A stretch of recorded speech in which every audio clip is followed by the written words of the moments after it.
नमस्ते बच्चों, मैं सपना जैन आपको क्लास 6 हिंदी का पाठ 15 पढ़ाने वाली हूँ, जिसका शीर्षक है नौकर। तो चलिए शुरू करते हैं। 15 चैप्टर नौकर।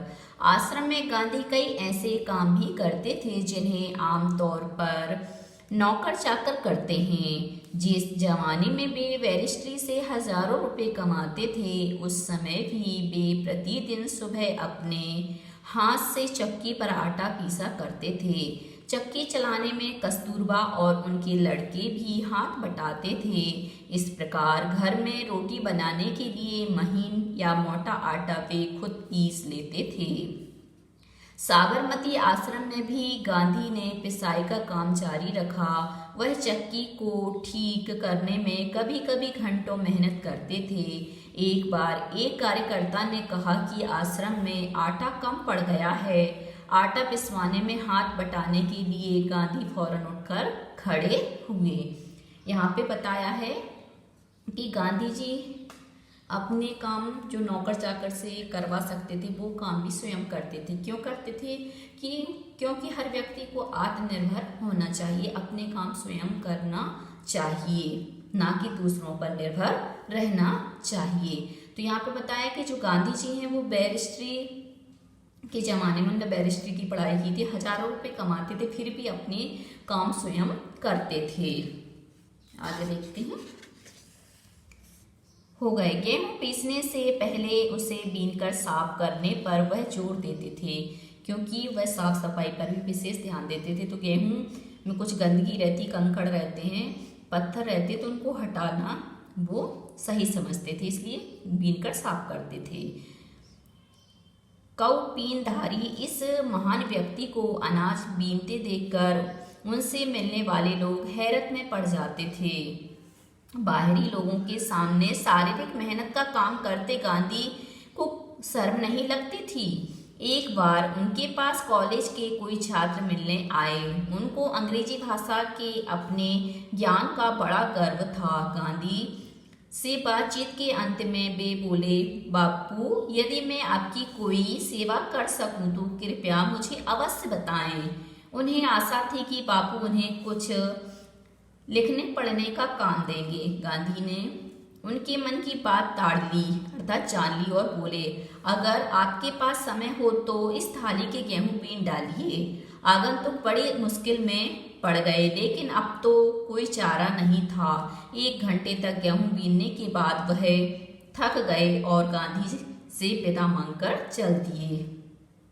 आगे बताया है कि कौफीनधारी इस महान व्यक्ति को अनाज बीनते देखकर उनसे मिलने वाले लोग हैरान हो जाते थे। क्यों हो जाते थे? कि बाहर लोगों के सामने भी शारीरिक मेहनत का जो काम करने में गांधी जी को कोई शर्म नहीं आती थी, लज्जा नहीं आती थी। फिर यहाँ पर एक उदाहरण दिया गया है कि एक बार क्या है, कॉलेज के कुछ छात्र आए उनसे मिलने के लिए, और क्या है, अपने अंग्रेजी ज्ञान पर बहुत ज़्यादा अभिमान था, गर्व था।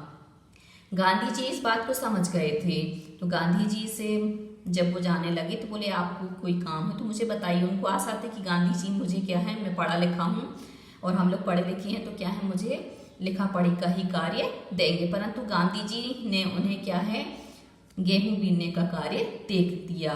तो वो 1 घंटे तक गेहूं बीनते रहे और बाद में थक कर वो गांधी जी से विदा मांगकर चल दिए। इस प्रकार गांधी जी ने उनके अंदर जो अभिमान था, गर्व था, उसको तोड़ दिया। कुछ वर्षों तक गांधी ने आश्रम के भंडार का काम संभालने में मदद दी। सवेरे की प्रार्थना के बाद वे रसोई घर में जाकर सब्जियां छीलते थे। रसोई घर या भंडारे में अगर वे कहीं गंदगी या मकड़ी का जाला देख पाते थे तो अपने साथियों को आड़े हाथों लेते। यहाँ बताया कि कुछ समय तक तो गांधी जी ने जो आश्रम था उनका, उस आश्रम में भंडार को संभालने में भी सहायता की, और सवेरे की प्रार्थना के बाद वे रसोई घर में सब्जियां छीलना, काटना, उसका कार्य करते थे। और रसोई घर और भंडारे में अगर वे कहीं गंदगी या मकड़ी का जाला देख लेते थे तो उनके जो साथ में काम करने वाले होते थे उनको डांटते थे, क्योंकि जहाँ पर अपन भोजन बनाते हैं उनका मानना था वह स्थान स्वच्छ और पवित्र होना चाहिए, क्योंकि भोजन में मकड़ी गिर गई या कुछ गंदगी गिर गई तो वो भोजन हमारे पेट में जाके हमें बीमारी ही पैदा करेगा। उन्हें सब्जी, फल और अनाज के पौष्टिक गुणों का ज्ञान था। एक बार एक आश्रमवासी ने बिना धोए आलू काट दिए। गांधी ने उसे समझाया कि आलू और नींबू को बिना धोए नहीं काटना चाहिए।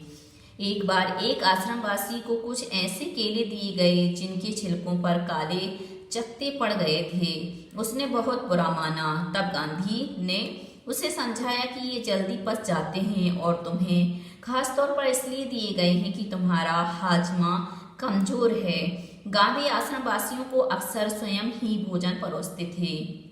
इस कारण वे बेचारे बेस्वाद उबली हुई चीजों के विरुद्ध कुछ कह भी नहीं पाते थे, क्योंकि गांधी जी इतने प्रेम से खिलाते थे कि वो लोग उस खाने के विरुद्ध कोई बातचीत नहीं कर पाते थे। दक्षिण अफ्रीका की एक जेल में वे सैकड़ों कैदियों को दिन में 2 बार भोजन परोसने का कार्य कर भी चुके थे।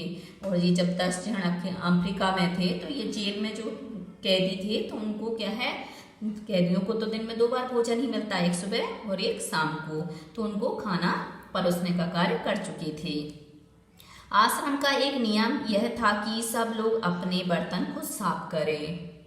रसोई के बर्तन बारी बारी से कुछ लोग दल बांधकर धोते थे और आश्रम में उन्होंने यह नियम बनाया था कि सब अपने बर्तन स्वयं साफ करें और जो खाना बनाने वाले बर्तन होते थे उसका एक समूह बना दिया था, तो वो समूह में जिसका समूह आता था तो वह उन बर्तनों को धोते थे।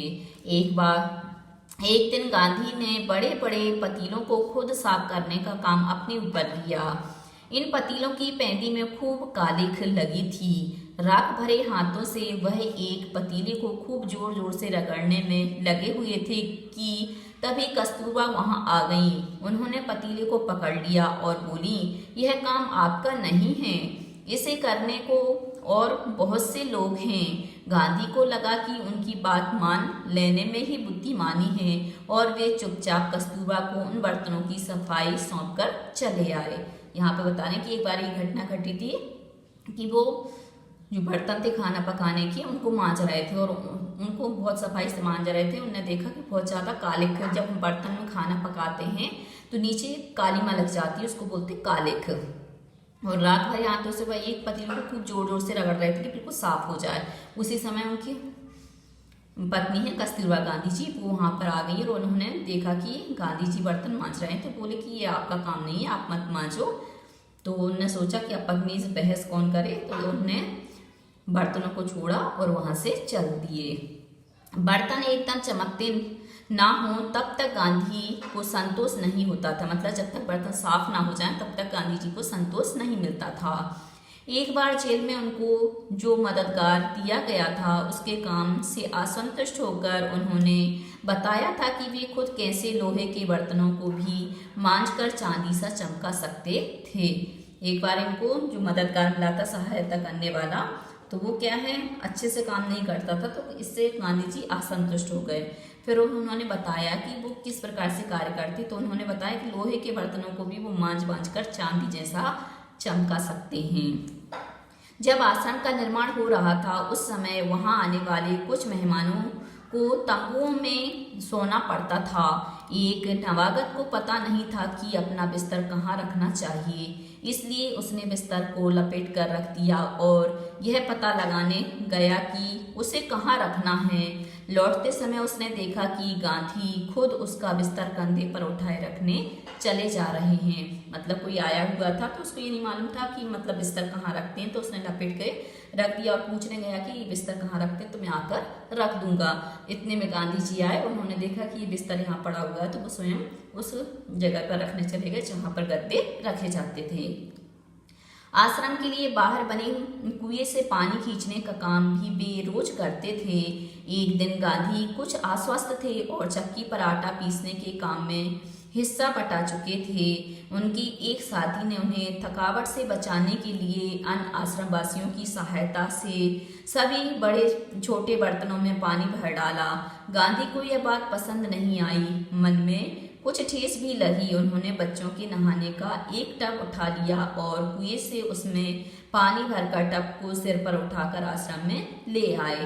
बेचारे कार्यकर्ता को बहुत पछतावा हुआ। उन्होंने सोचा अब गांधी जी ऐसे तो मानेंगे नहीं, तो उन्होंने जितने बर्तन रखे हुए थे उसमें पानी डाल दिया कि इनको खाली नहीं मिलेंगे तो ये कार्य नहीं करेंगे, थोड़ा सा आराम कर लेंगे। परंतु गांधी जी ने बच्चों का जो नहाने का टब था उसको उठाया और उसमें आसन वहां से कुएं से पानी लेकर आ गया। ये देख करके जितने भी कार्यकर्ता थे उनको पछतावा हुआ कि हमने ये गलत किया।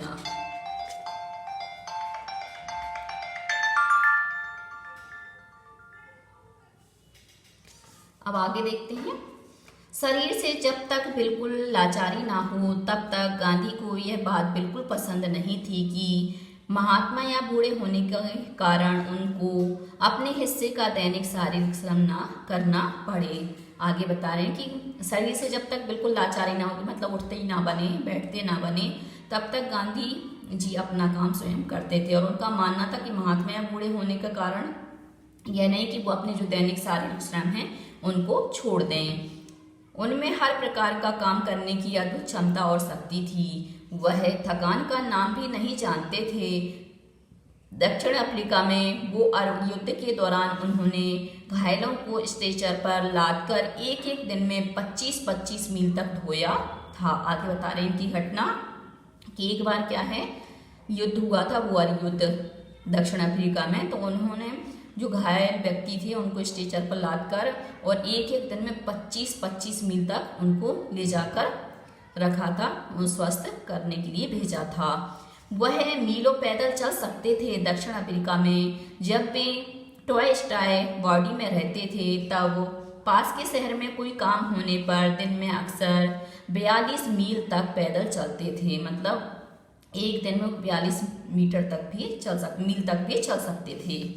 इसके लिए वे घर में बना हुआ नाश्ता साथ लेकर सुबह 2 बजे ही निकल पड़ते थे। शहर में खरीदारी करते और शाम होते होते वापस फार्म पर लौट आते थे। उनके अन्य साथी भी उनके इस उदाहरण का खुशी खुशी अनुकरण करते थे। मतलब वो अपना भोजन स्वयं लेकर जाते थे और शाम होते होते अपने फार्म पर लौट आते थे। और इस बात से उनके जो दूसरे साथी थे तो उसका अनुसरण करते थे, उसको मानते थे। एक बार किसी तालाब की भराई का काम चल रहा था जिसमें गांधी के साथी लगे हुए थे। एक सुबह काम खत्म करके वे लोग फावड़े, कुदाल और टोकरियां लिए जब वापस लौटे तो देखते हैं कि गांधी ने उनके लिए तस्तरियों में नाश्ते के लिए फल आदि तैयार करके रखे हैं। एक बार की घटना बता रहे हैं कि तालाब की भराई का काम चल रहा था तो उसके गांधी जी के साथ जितने भी काम करने वाले लोग थे तो गांधी जी ने उनके लिए क्या है, फल की थाली तैयार करके रख दी। एक साथी ने पूछा, आपने हम लोगों के लिए यह सब कष्ट क्यों किया? क्या यह उचित है कि हम आपसे सेवा कराएं? गांधी ने मुस्कुराकर उत्तर दिया, क्यों नहीं, मैं जानता था कि तुम लोग थके मांदे लौटोगे। तुम्हारा नाश्ता तैयार करने के लिए मेरे पास खाली समय था। तो इसमें क्या है, एक व्यक्ति ने पूछ लिया कि आपने ये कष्ट क्यों किया और हम लोगों के लिए ये नाश्ते की थाली क्यों तैयार की? तो गांधी जी ने कहा, मुझे मालूम था कि तुम लोग क्या है, काम करके थके हारे लौटोगे तो मैं तुम्हारे लिए नाश्ता तैयार कर देता हूँ। क्यों कर देता हूँ? क्योंकि मेरे पास खाली समय था। दक्षिण अफ्रीका में रहने वाले भारतीयों के जाने माने नेता के रूप में गांधी भारतीय प्रवासियों की मांगों को ब्रिटिश सरकार के सामने रखने के लिए एक बार लंदन गए। वहां उन्हें भारतीय छात्रों ने एक शाकाहारी भोज में निमंत्रित किया। छात्रों ने इस अवसर के लिए स्वयं ही शाकाहारी भोजन तैयार करने का निश्चय किया था। तीसरे पहर 2 बजे एक दुबला पतला और छरहरा आदमी आकर उसमें शामिल हो गया और तस्तरियां धोने, सब्जी साफ करने और अन्य छुटपुट काम करने में उनकी मदद करने लगा। बाद में छात्रों का नेता वहां आया तो क्या देखता है कि वह दुबला पतला आदमी और कोई नहीं, उस शाम को भोज में निमंत्रित उनके सम्मानित अतिथि गांधी थे। मतलब देखा कि कोई आदमी आया है और वो काम करवाने लगा है, तो अन्य छात्रों को तो नहीं मालूम था, परंतु उनका जो नेता था जिनने निमंत्रण दिया था उसको मालूम था कि जो ये काम करा रहे हैं, ये सम्मानित जो अतिथि हैं वह गांधी जी ही हैं। गांधी दूसरों से काम लेने में बहुत सख्त थे, लेकिन अपने लिए दूसरों से काम कराना उन्हें नापसंद था। एक बार एक राजनीतिक सम्मेलन से गांधी जब अपने डेरे पर लौटे तो रात हो गई थी। सोने से पहले वे अपने कमरे का फर्श बुहार रहे थे। बुहारना मतलब झाड़ना।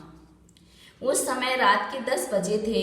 एक कार्यकर्ता ने दौड़कर गांधी के हाथ से बुहारी ले ली, मतलब झाड़ू ले ली। जब गांधी गांव का दौरा कर रहे होते उस समय रात को यदि लिखते समय लालटेन का तेल खत्म हो जाता तो वे चंद्रमा की रोशनी में ही पत्र पूरा कर लेना ज्यादा पसंद करते थे, लेकिन सोते हुए अपने किसी थके हुए साथी को नहीं जगाते थे।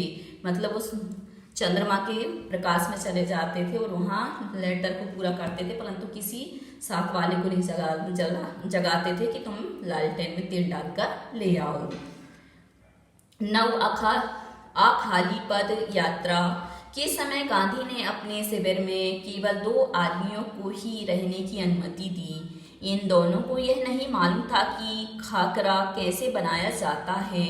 इस पर गांधी स्वयं रसोई में जा बैठे और निपुण रसोइये की तरह उन्होंने खाकरा बनाने की विधि बताई। उस समय गांधी की अवस्था 78 वर्ष की थी। 78 का मतलब 78 वर्ष की थी। गांधी को बच्चों से बहुत प्रेम था। अपने बच्चों के जन्म के 2 माह बाद उन्होंने कभी किसी दाई को बच्चे की देखभाल के लिए नहीं रखा। मतलब वो अपने बच्चों से बहुत प्रेम करते थे और जब उनके बच्चे हुए तो 2 महीने के बाद उन्होंने किसी को भी देखभाल के लिए नहीं रखा। वे मानते थे कि बच्चे के विकास के लिए माँ बाप का प्यार और उनकी देखभाल अनिवार्य है, जरूरी है। वे माँ की तरह बच्चों की देखभाल कर सकते थे, खिला पिला और बहला सकते थे। एक बार दक्षिण अफ्रीका में जेल से छूटने के बाद घर लौटने पर उन्होंने देखा कि उनके मित्र की पत्नी श्रीमती पोलक बहुत ही दुबली और कमजोर हो गई हैं। उनका बच्चा उनका दूध पीना छोड़ता नहीं था और वह उसका दूध छुड़ाने की कोशिश कर रही थी। बच्चा उन्हें चैन नहीं लेने देता था और रो रो कर उन्हें जगाए रखता था। गांधी जिस दिन लौटे उसी रात से उन्होंने बच्चे की देखभाल का काम अपने हाथों में ले लिया। सारे दिन बड़ी मेहनत करने, सभाओं में भाषण देने के बाद 4 मील पैदल चलकर गांधी कभी कभी रात को 1 बजे घर पहुंचते थे और बच्चे को श्रीमती पोलक के बिस्तर पर से उठाकर अपने बिस्तर पर लिटा लेते थे। वह चारपाई के पास एक बर्तन में पानी भरकर रख लेते ताकि, आगे देखते हैं, यदि बच्चे को प्यास लगे तो उसे पिला दे। यहाँ पे बताया कि वो अपने बच्चों की तो देखभाल करते ही थे, साथ में जो श्रीमती पोलक थी वो बहुत ज़्यादा बीमार थी और उनका बच्चा उनका दूध नहीं छोड़ रहा था। तो गांधी जी इतनी मेहनत करने के बाद भी जब रात में 1 बजे लौटते थे और पोलक उनके पास से उनके बच्चे को उठाते थे और अपने पास लिटा लेते थे और उसको प्यास लगने के कारण पानी भी पास में रख लेते थे, लेकिन इसकी जरूरत ही नहीं पड़ती थी। बच्चा कभी नहीं रोता और उनकी चारपाई पर रात में आराम से सोता रहता था। एक पखवाड़े तक माँ से अलग सुलाने के बाद बच्चे ने माँ का दूध छोड़ दिया और इसका नतीजा यह हुआ कि एक पखवाड़ा का मतलब होता 15 दिन के बाद उसके बच्चे ने क्या है उसका दूध छोड़ दिया। गांधी अपने से बड़ों का बड़ा आदर करते थे। दक्षिण अफ्रीका में गोखले गांधी के साथ ठहरे हुए थे। उस समय गांधी ने उनके दुपट्टे पर इस्त्री की, वह उनका बिस्तर ठीक करते थे, उनको भोजन परोसते थे और उनके पैर दबाने को भी तैयार रहते थे। गोखले बहुत मना करते थे लेकिन गांधी नहीं मानते थे। महात्मा कहलाने से बहुत पहले एक बार दक्षिण अफ्रीका से भारत आने पर गांधी कांग्रेस के अधिवेशन में गए। वहां उन्होंने गंदे पाखाने साफ किए और बाद में उन्होंने एक बड़े कांग्रेसी नेता से पूछा, पाखाने का मतलब जहाँ पे हम लोग नहाते बाथरूम बोलते हैं उसको पाखाना बोला जाता है। तो उन्होंने देखा कि बाथरूम गंदे हैं तो उन्होंने उसको साफ किया और एक बड़े कांग्रेस के नेता से पूछा, मैं आपकी क्या सेवा कर सकता हूँ? नेता ने कहा, मेरे पास बहुत से पत्र इकट्ठे हो गए हैं जिनका जवाब देना है। मेरे पास कोई कारकुन नहीं है जिसे यह काम दूं। क्या तुम यह काम करने को तैयार हो? गांधी ने कहा, जरूर, मैं ऐसा कोई भी काम करने को तैयार हूँ जो मेरी सामर्थ्य से बाहर ना हो। गांधी जी ने कहा, हाँ, मैं ये कार्य कर सकता हूँ, मैं ऐसा कोई भी कार्य कर सकता हूँ जो कार्य क्या मेरी सामर्थ्य से बाहर का ना हो, मतलब जिसको मैं कर सकता हूँ।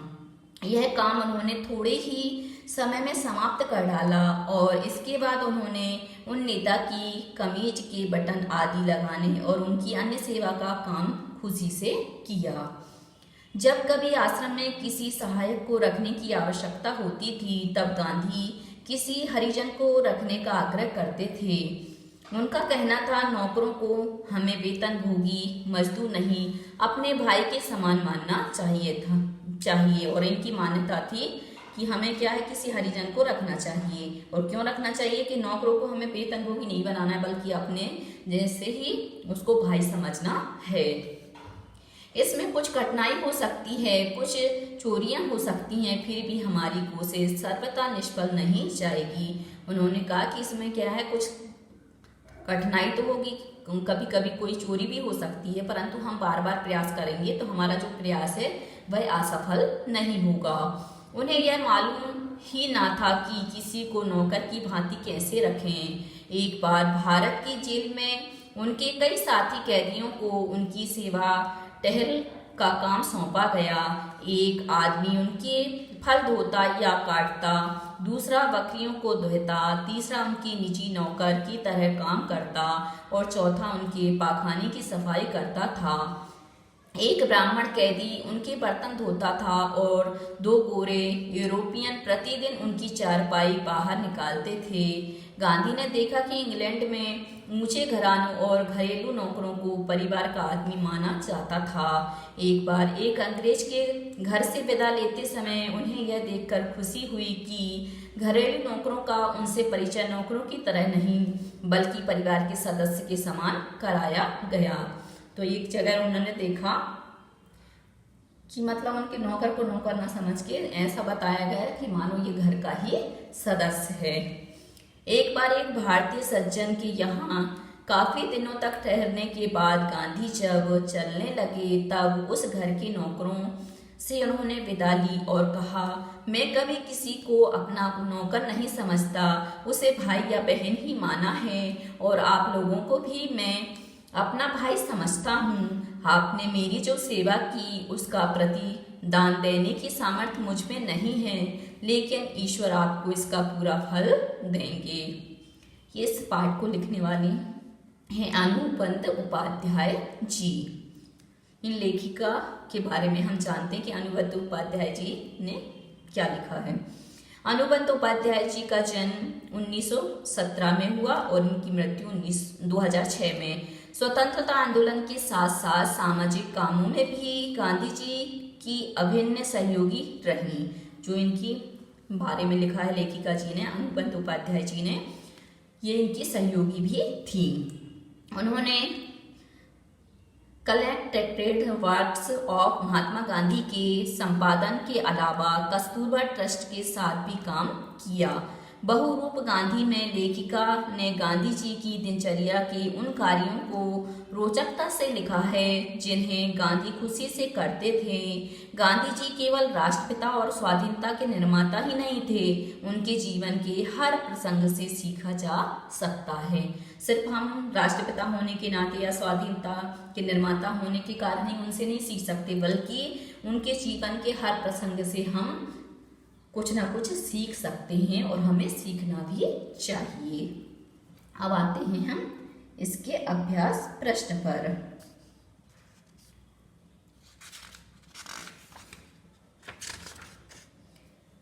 निबंध से आश्रम में कॉलेज के छात्रों से गांधी जी ने कौन सा काम करवाया और क्यों? तो आश्रम में गांधी जी ने कॉलेज के छात्रों से गेहूं बीनने का काम करवाया। और क्यों करवाया? क्योंकि उन छात्रों को अपने अंग्रेजी भाषा के ज्ञान पर गर्व था। गांधी जी उनकी इस अहंकार को तोड़ना चाहते थे। वे यह शिक्षा देना चाहते थे कि अधिक पढ़ लेने पर भी हमें छोटे कार्य में संकोच नहीं करना चाहिए, हमारे छोटे मोटे काम हमें स्वयं ही करना चाहिए। अगला है आश्रम में गांधी कई ऐसे काम भी करते थे जिन्हें आमतौर पर नौकर चाकर करते हैं।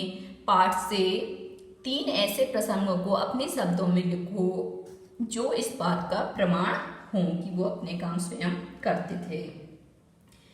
आश्रम में गांधी जी कई ऐसे कार्य करते थे जिन्हें आमतौर पर नौकर चाकर करते हैं। ये कार्य हैं, गांधी जी आश्रम में अपने हाथ से चक्की से आटा पीसा करते थे। इतना ही नहीं, कभी कभी वह चक्की ठीक करने के लिए घंटों मेहनत भी करते थे। दूसरा है, वे बर्तनों की सफाई अपने हाथों से किया करते थे। वे बर्तनों को रगड़ रगड़ कर चमकाते थे। तीसरा है, वे रसोई घर में सब्जियों को धोना, छीलना, काटना आदि का कार्य स्वयं करते थे। गांधी जी रसोई घर की सफाई का पूरा ध्यान रखते थे। अगला है, लंदन में भोज पर बुलाए जाने पर गांधी जी ने क्या किया। मतलब लंदन में जब उन छात्रों ने गांधी जी को भोजन पे बुलाया था तो गांधी जी ने वहां जाकर क्या किया, ये हमें बताना है। तो जब लंदन में गांधी जी को वहां के छात्रों ने भोज पर बुलाया तो गांधी जी समय से पहले पहुंचकर दस्तरियां धोने, सब्जी साफ करने तथा अन्य छोटे मोटे काम करने में सहायता करने लगे। गांधी जी ने श्रीमती पॉलक के बच्चे का दूध कैसे छुड़वाया। तो श्रीमती पॉलक का बच्चा रात को दूध पीने के लिए अपनी माँ को सारी रात जगाए रखता था। इससे भी काफी कमजोर हो गई थी। गांधी जी ने बच्चे की देखभाल का काम अपने हाथों में ले लिया। रात को घर देर से पहुंचने पर भी श्रीमती पॉलक के बिस्तर से बच्चे को उठाकर अपने बिस्तर पर लिटा लेते थे। उसे पानी पिलाने के लिए एक बर्तन में पानी भरकर भी रख लेते थे। बच्चे को 15 दिन तक उन्होंने अपने साथ बिस्तर पर सुलाया और अपनी माँ से 15 दिन तक अलग सोने पर बच्चे का जो माँ का दूध था वह छूट गया। इस प्रकार उन्होंने दूध छुड़वा दिया। अगला है, आश्रम में काम करने या करवाने का कौन सा तरीका गांधी जी अपनाते थे, इसे पाठ पढ़कर लिखो। आश्रम में गांधी जी स्वयं काम करते थे तथा दूसरों से काम करवाने में सख्ती बरतते थे, पर वे अपना काम किसी और से करवाना पसंद नहीं करते थे। वे किसी के पूछने पर उसे तुरंत काम बता देते थे। गांधी जी को स्वयं काम करते देखकर कोई भी मना नहीं कर पाता था कि वो उनके किसी कार्य को मना करें। वे काम करने वालों को कभी नौकर नहीं समझते थे, सबसे बड़ी उनकी विशेषता यही थी, बल्कि उन्हें भाई या बहन मानते थे। इससे काम न करने की सोचने वाला भी काम करने को प्रेरित हो जाता था। अगला है, निबंध से आगे। गांधी जी इतना पैदल क्यों चलते थे, पैदल चलने के क्या लाभ हैं, लिखो। पैदल चलना स्वास्थ्य के लिए लाभप्रद है। गांधी जी यह बात जानते थे, इसलिए वह मीलों पैदल चला करते थे। पैदल चलना एक व्यायाम है, इससे पैर की हड्डियां और मांसपेशियों को मजबूती मिलती है, पैरों में ताकत आती है, शरीर की चुस्ती और फुर्ती बनी रहती है। पैदल चलने की आदत स्वस्थ रहने में भी मददगार होती है, सहायक होती है। अगला है, अपने घर के किन्हीं 10 कामों की सूची बनाकर लिखो और यह भी कि उन कामों को घर के कौन कौन से सदस्य अक्सर करते हैं। तुम तालिका की सहायता ले सकते हो।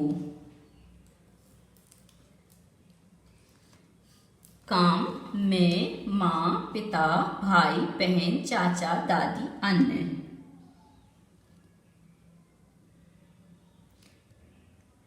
घर का सामान लाना, तो घर का सामान मैं, पिताजी, भाई, चाचा लाते हैं।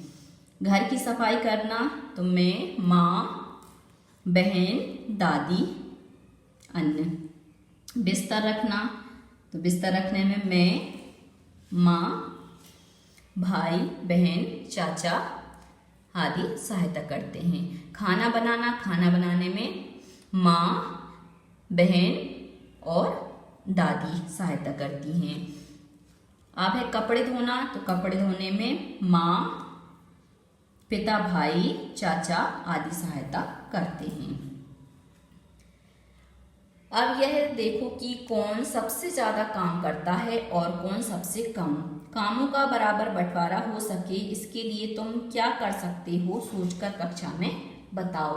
सबसे ज्यादा काम माँ करती है और सबसे कम काम मैं, पिता, भाई और चाचा करते हैं। कामों के बराबर बंटवारे के लिए सबको बराबर कामों की जिम्मेदारी दी जानी चाहिए ताकि सभी क्या है अपने अपने कार्य को बखूबी कर सकें। अब है अनुमान और कल्पना।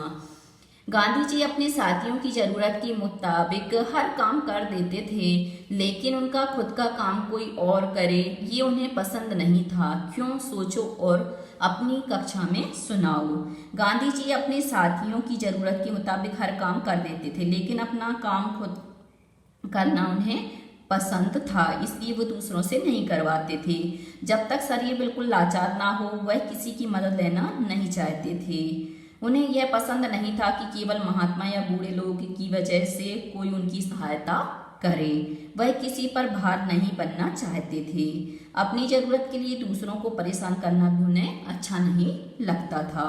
अगला है, नौकरों को हमें वेतनभोगी मजदूर नहीं अपने भाई के समान मानना चाहिए। इसमें कुछ कठिनाई हो सकती है, फिर भी हमारी कोशिश सर्वथा निष्फल नहीं जाएगी। गांधी जी ऐसा क्यों कहते होंगे? तर्क के साथ समझाओ। नौकरों को हमें वेतनभोगी मजदूर नहीं अपने भाई के समान मानना चाहिए। इससे हमें कुछ कठिनाई हो सकती है, फिर भी हमारी कोशिश सर्वथा निष्फल नहीं जाएगी। गांधी जी ने ऐसा इसलिए कहा क्योंकि हमारे समाज में नौकरों को परिवार के सदस्य की तरह मानने की लोगों की मानसिकता नहीं रही है। वह नौकरों से बहुत ज़्यादा काम लेते हैं और नौकर भी आखिर मनुष्य होते हैं। उन्हें भी हमारी ही तरह प्यार और सहानुभूति की आवश्यकता होती है। हमारा प्यार एवं सहानुभूति पाकर वे खुश होंगे तथा काम में अधिक मन लगाएंगे। हमारा इस तरह का व्यवहार उन्हें संतुष्टि प्रदान करेगा।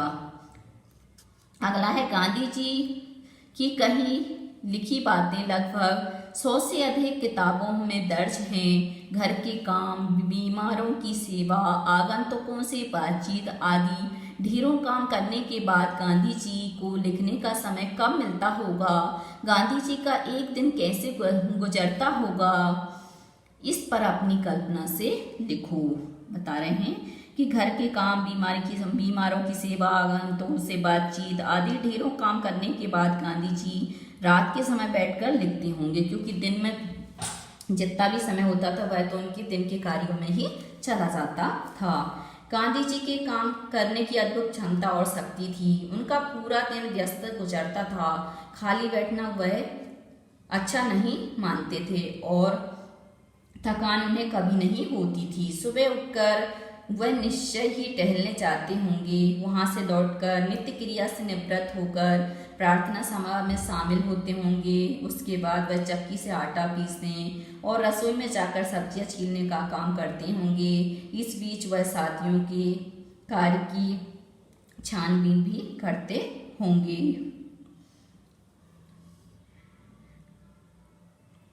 अब है अगला, पाठ में बताया गया है कि गांधी जी और उनके साथी आश्रम में रहते थे। घर और स्कूल के छात्रावास से गांधी जी का आश्रम किस तरह अलग था? कुछ वाक्यों में लिखो।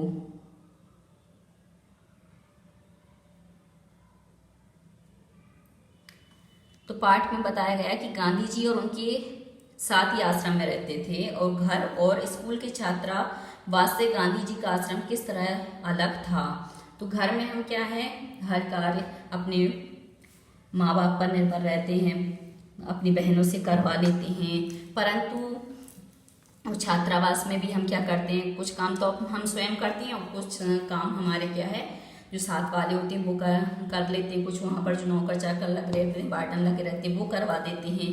परंतु गांधी जी के आश्रम में ऐसा नहीं होता था। गांधी जी के आश्रम में सभी को अपने अपने कार्य दिए गए थे और सभी को अपने अपने कार्य पूर्ण करने होते थे।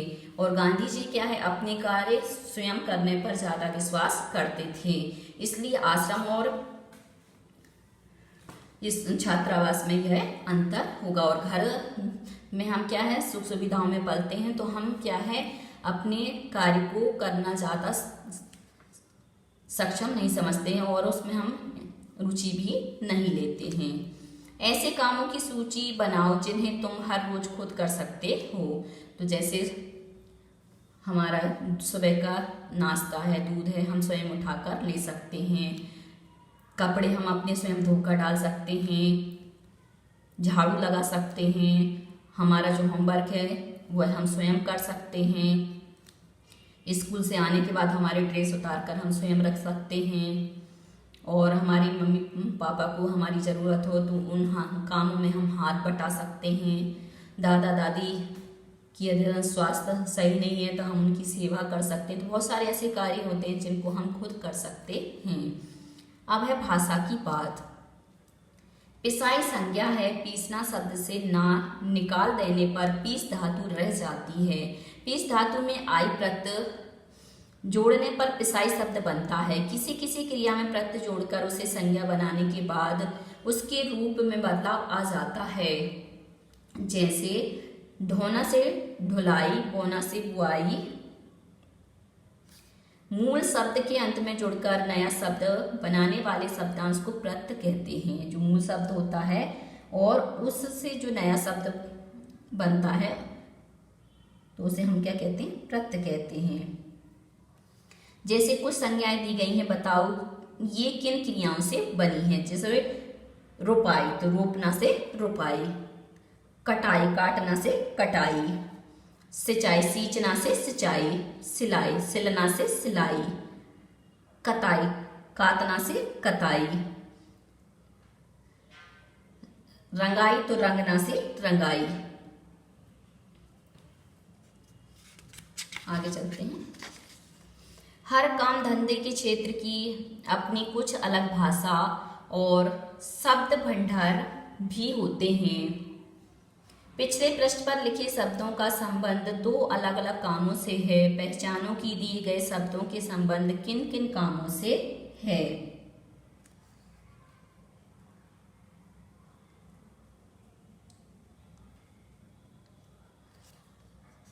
अलग अलग काम से यहाँ पे मतलब है, जैसे देखो यहाँ पे किया हुआ है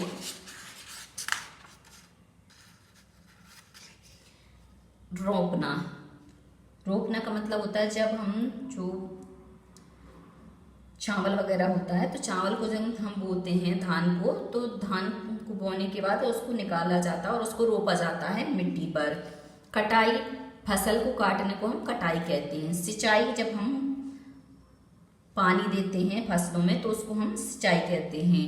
सिलाई, कपड़ों जो फटे हुए रहते हैं उनको सिलने को हम सिलाई कहते हैं। कताई, काटना को हम कटाई कहते हैं। और रंगाई मतलब जब हम किसी चीज को रंगते हैं तो उसको हम रंगाई कहते हैं।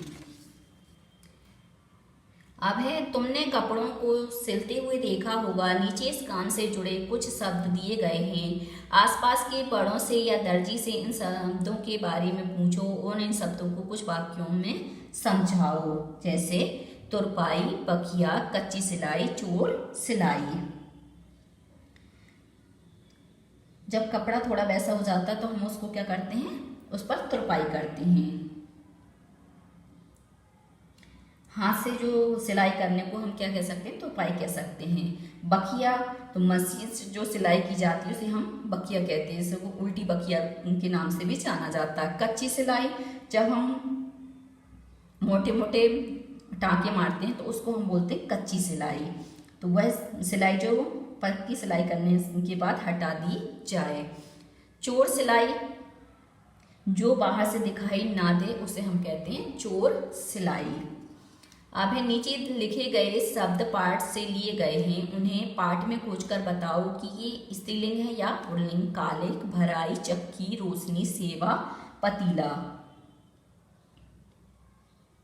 तो यहाँ पर कालिक, भराई, सेवा, चक्की, रोशनी, ये सभी शब्द कैसे हैं? स्त्रीलिंग है। जबकि पतीला जो शब्द है वह पुल्लिंग शब्द है। तो बच्चों, आज के लिए सिर्फ इतना ही। यदि आपको हमारा ये वीडियो पसंद आया है तो लाइक कीजिए, शेयर कीजिए, सब्सक्राइब कीजिए तथा इस पाठ से संबंधित कोई भी प्रश्न है तो नीचे कमेंट्स में पूछ लीजिए। धन्यवाद।